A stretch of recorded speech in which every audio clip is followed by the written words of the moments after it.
Hello everyone, Kit here, back with another video. Today you guys are going to be reading the constitutional history of New York from the beginning of the colonial period to the year 1905. I'll leave a link to this down in the description box below. Along for email, you can email us at themullinsgmail.com for private consultation. And without further ado, let me get right into it.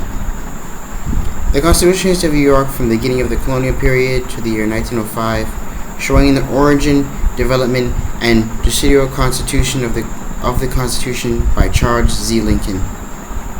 Charter of Liberties and Privileges, 1683, passed by the first New York legislature, October 30th, 1683. A sketch of this charter and of its successor, the Charter of 1691, will be found in the chapter on the colonial period. For convenience of reference, I have prefixed the title and number to each paragraph of the Charter. I have also added explanatory notes showing the origin and subsequent continuance of various provisions. FFOR, for the better establishing the government of this province of New York, and that justice and right may be equally done for all persons within the same. BEE, it enacted by the governor, councilor, and representatives, is now in a general assembly, met and assembled by the authority of the same. The preamble states the general purpose of the charter is quite similar, at least in spirit, to the preamble to our constitutions. A sketch of the enacting clause, showing its evolution from early parliamentary forms, will be found in the 4th volume. In a note to Article 3/14 of the Constitution, which prescribes the form of enacting clause. Supreme legislative authority, that the supreme legislative authority under His Majesty and Loyal Highness James, Duke of York, Albany, and Lord Proprietary of the said province shall forever be and reside in a governor, council, and the people met in general assembly. The principle of this paragraph of the modifications appears in the Constitution of 1777, 1821, Article 1, 1846, Article 3, 1894, Article 3/1. The phrase supreme legislative authority appears in the first Constitution as supreme legislative power. In subsequent constitutions as legislative power. The governor was also made a constituent part of the legislature. In the chapter on the first Constitution, I have noted the fact that the convention which framed that instrument once adopted a similar provision, but afterwards the plan was abandoned. Governor and council, that the exercise of the chief magistrate and administration of the government over the said province shall be in the said governor, assisted by a council with those advice and consent, with at least 4 of them. He is to rule and govern the same according to the laws thereof. The executive power of the colony was thus vested in the governor and council. This power had already existed many years and was continued through the colonial period. A similar provision was proposed in the convention which framed the first Constitution, and so far as the appointment of officers was concerned, was in fact established by the instrument through the provision for a council of appointment, composed of the governor and 4 senators, which possessed the absolute power of appointment and removal of nearly all officers, both civil and military. Council to act in governor's absence, that in case the governor shall die or be absent out of the province, that there be no person within the said province commissioned by His Royal Highness, his heirs or successors, to be governor or commander-in-chief, there that the council, for the time being, or so many of them, are in said province, do take upon them the administration of the governor and the execution of the laws thereof, and powers and authorities belonging to the governor and council in the first non-comicon,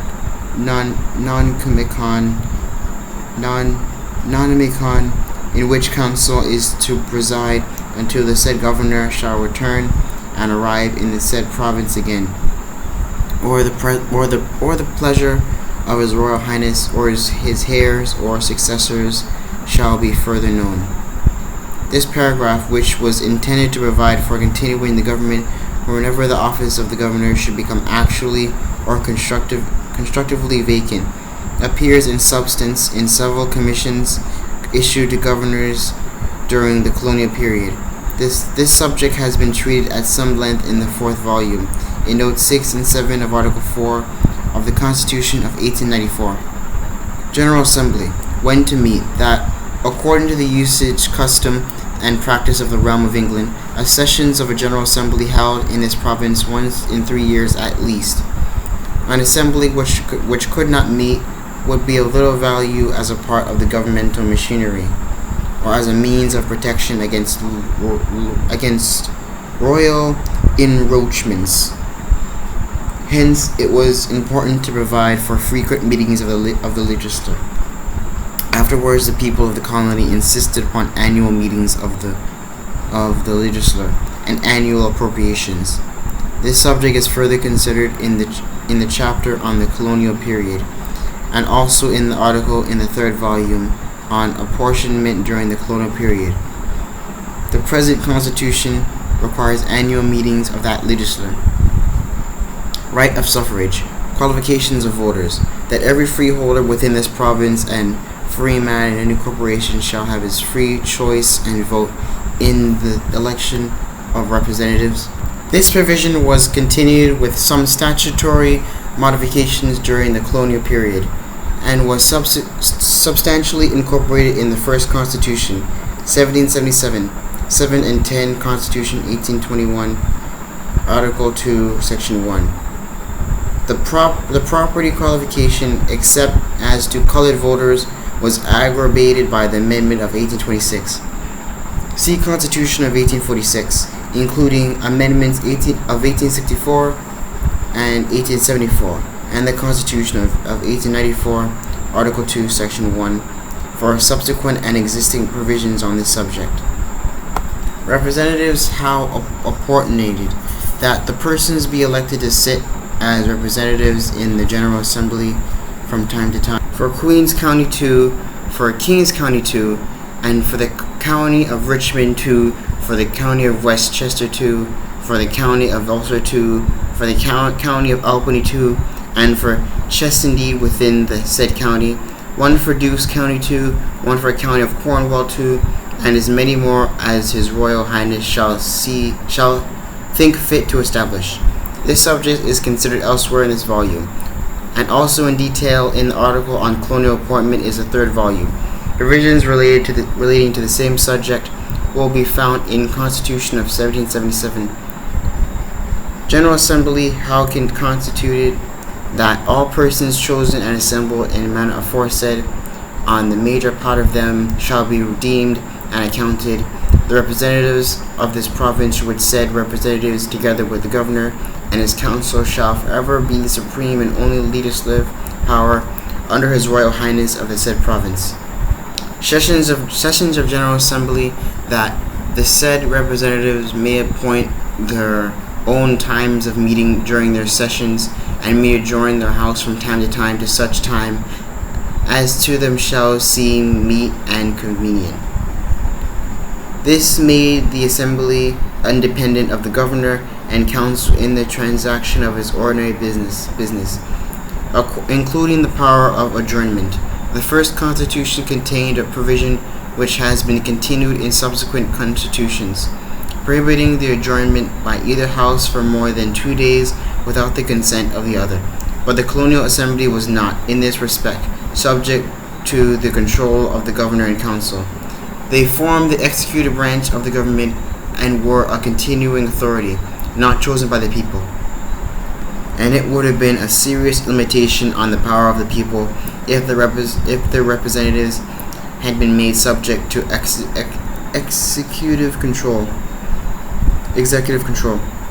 Assembly may determine qualifications and election of members, that the said representatives are the sole judges and the qualifications of their own members, and likewise of all undue elections, and may from time to time purge their house, as they shall see occasion during the said sessions.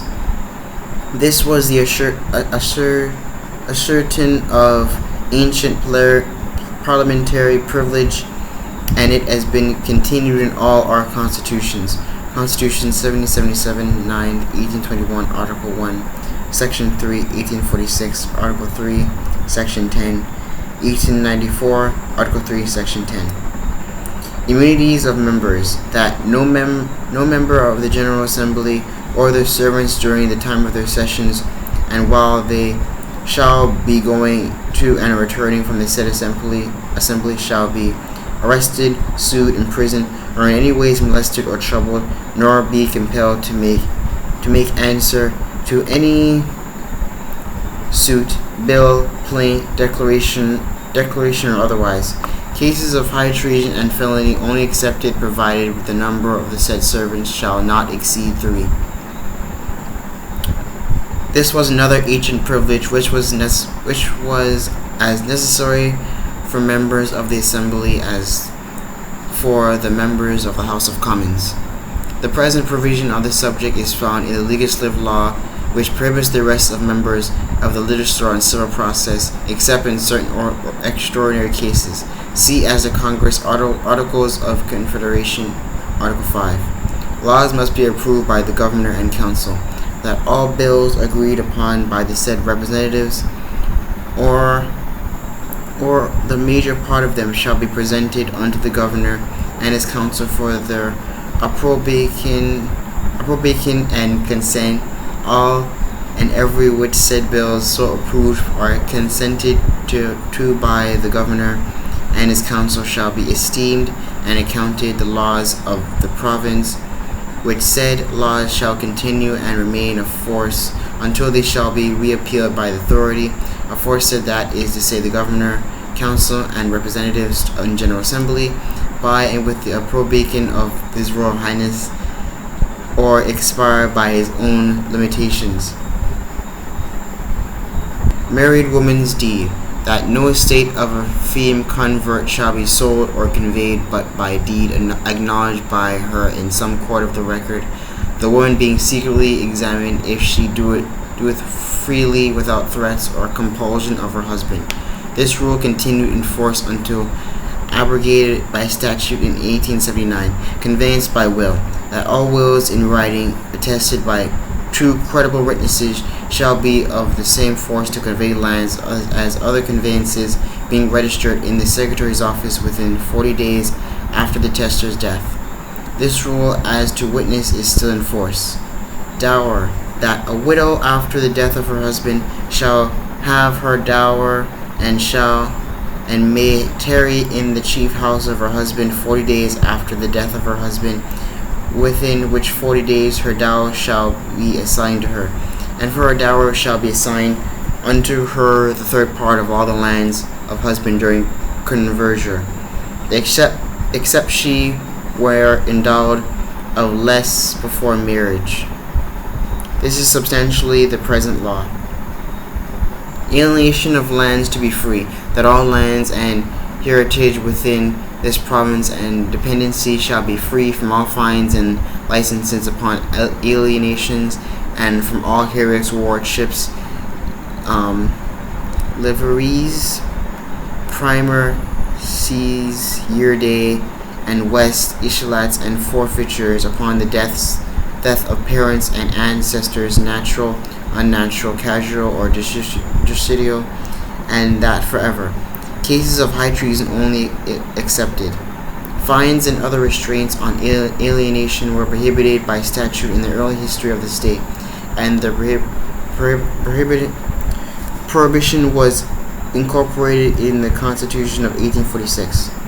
Religious toleration, that no person or persons which profess faith in God by Jesus Christ shall at any time be in any ways molested, punished, disquieted, or called in question for any difference in opinion or matter of religion's concernment, who do not actually disturb the civil peace of the province, but that all and every such person or persons may from time to time and at all times freely have and fully enjoy his or her judgments or consistencies in matters of religion throughout all the province, they behaving themselves peacefully and quietly,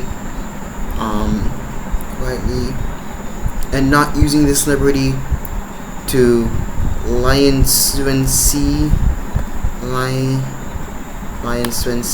not sure what this word is, nor to the civil injury or outward disturbance of others, always provided alleyways that this liberty or anything contained therein to the contrary shall never be constructed or improved to make void the settlement of any public minister on Long Island, whether such settlement be by 2/3 of the voices of any town thereon, which shall always include the minor part, or by the subscriptions of peculiar inhabitants in said towns, provided they are 2/3 of thereon, but that all such agreements, conveyance, and subscriptions that are there already made and had, or that hereafter shall be in this manner consented to and to agreed and subscribed, shall at all time and times thereafter be firm and stable and in confirmation thereof.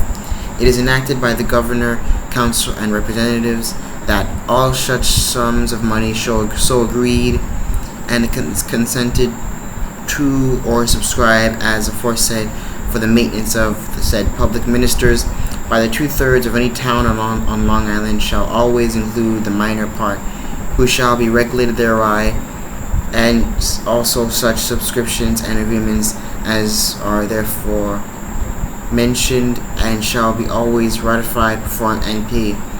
And if any town on this island in the public capacity of agreement with any such minister or any peculiar persons by the private subscriptions as aforesaid shall make default, deny, or withdraw from such payment so conveyed to agreed upon and subscribed, that in such case upon complaint of any collector appointed and chosen by 2/3 of such town upon Long Island unto any justice of that country upon this hearing, the same he is hereby authorized, empowered, and required to issue out his warrant unto the constable or his deputy or any other person appointed for the collection of said rates or agreement to levy upon the goods and chattels of said delinquent or cheat or defaulter, all such sums of money so conveyed and agreed to be paid by the distressee with costs and charges without any further suit in law, and any law, custom, or usage to the contrary in any wise notwithstanding, provided always the same sum or sums be under 40 shillings, and otherwise be recovered as the law directs. And whereas all the representative Christian churches now in practice within the city of New York and all other places of this province do appear to be privileged churches, and have been so established and confirmed by the formal authority of this government, be it is hereby enacted by this General Assembly and by authority thereof, that all the said representative Christian churches be hereby confirmed therein, and that they and every one of them shall henceforth forever be held and reputed as privileged churches, and enjoy all the former freedoms of their religion in divine worship and church discipline, and that all former contracts be made and agreed upon for the maintenances of several ministers of the said churches shall stand and continue with full force and virtue, and that all contracts for the future be made shall be of the same power, and all persons that are unwilling to perform their part of the said contract shall be constrained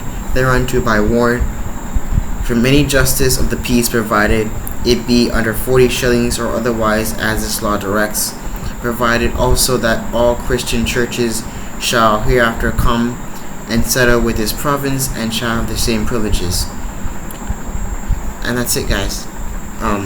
Like and subscribe, and I'll see you guys in the next video. Have a nice day. Good night.